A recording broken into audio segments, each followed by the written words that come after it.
cosplay is something that you seem to be incredibly passionate about. Yes, I love cosplay.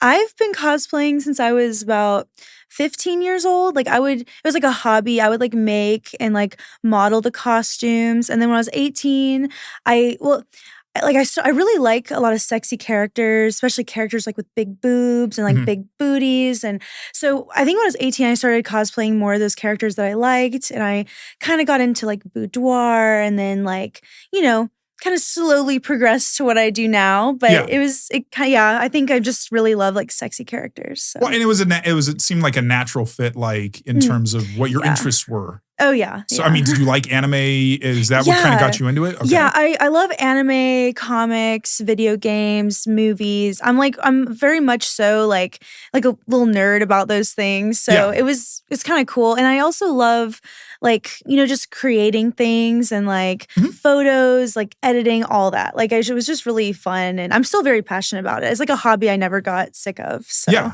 Well, and now that it's become a career, which is nice. You do something you love and you're able to make money from it. Yeah. I feel super lucky that I'm able to make money from it and that I get to do what I love to do. And I also get to be with beautiful women and, all the fun stuff. Those are other perks. The perks, yeah. But it is really nice. Like I'm very happy with like my life and my job. And nice. Yeah.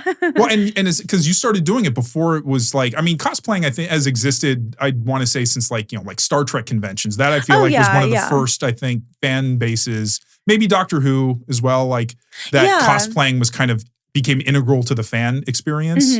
Because you can watch documentaries about like conventions from the 90s where people were dressing up. Yes. Yeah. Like it was definitely like more niche, but yeah, I'd say it really didn't catch like crazy mainstream until like probably within the last like 5 to 10 years. But yeah, I've been definitely doing it like, I feel like it's definitely been a while now. Like I've been definitely doing it over like maybe 12 or 13 years. So, okay. Yeah. Well, and do you remember what your very first cosplay ever was? Yes, I do. So my first cosplay ever is this character from this anime called The Melancholy of Haruhi Suzumiya. I don't know if you would have heard of that, but there is a boobalicious character in there that you might like. Her name's Mikuru. But I did Haruhi. She's like the main character. And that was when I was like pretty little at the time. I think I was like 12 when I did that. But then the first cosplay I ever made myself was a Poison Ivy. Because I love Poison Ivy. And I don't know, I have a little bit influence. I have like leaves tattooed on me and like, the hair. Like, yeah, I love Poison Ivy. And that was like my first one I made myself. And I used a bunch of hot glue and I glued leaves. It looked pretty cool. But I did that when I was about like 15, like 14 or 15. Okay. Yeah. It makes me wonder if was your I don't know what your first exposure to the character was. Was it Uma Thurman in the Batman and Robin movie, or was it in an animated show? Or? Actually, I think it was Uma Thurman. Okay. Yeah, and I really loved like the like mask thing she had and like the hair. Oh, I love that. Yeah.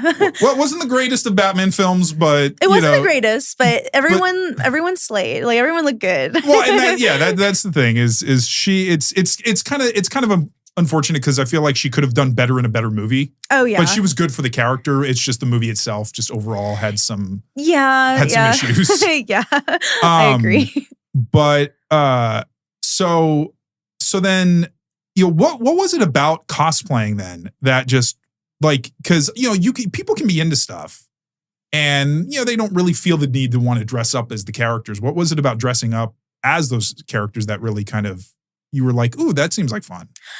I'm trying to think of, because I think for me, I really love the idea of, it's not even really just the role playing. I think I like the art side behind it, like really just embodying characters and like kind of being sexy as them or, just like, I think now that fulfilling side. Fantasies. Yeah.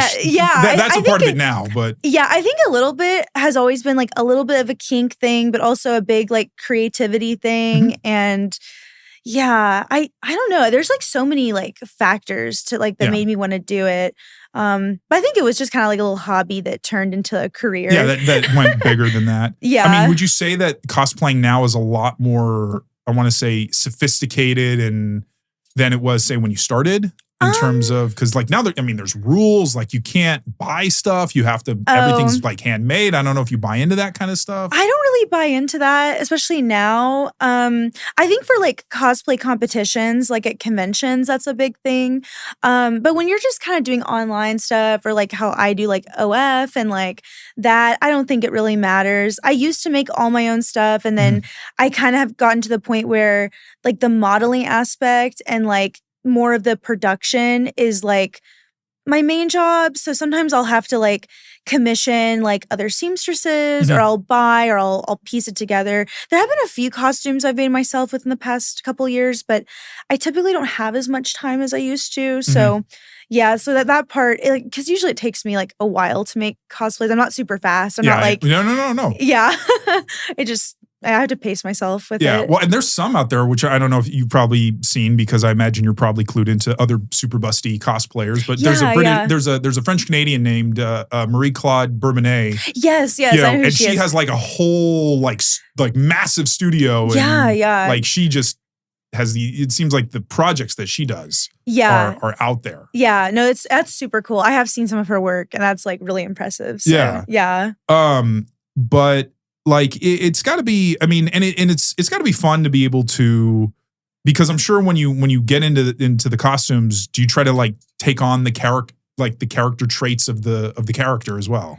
I think I do, especially for like videos for OF, because like most of my cosplays, I always have like a little spicy, like I don't know how explicit I can talk. No, you on can't. Here. You can. It's fine. Oh, okay, yeah. I'll usually do like a more pornographic version, and recently I did like a Lara Croft, and I did like this. I saw that. Oh yeah, you did. Yeah, that was really fun. I try to like embody. I think I'm getting better at acting. I think I am. When I first started, I'm like, my acting, not the best. But I think I am getting a little bit better. I try to really embody characters.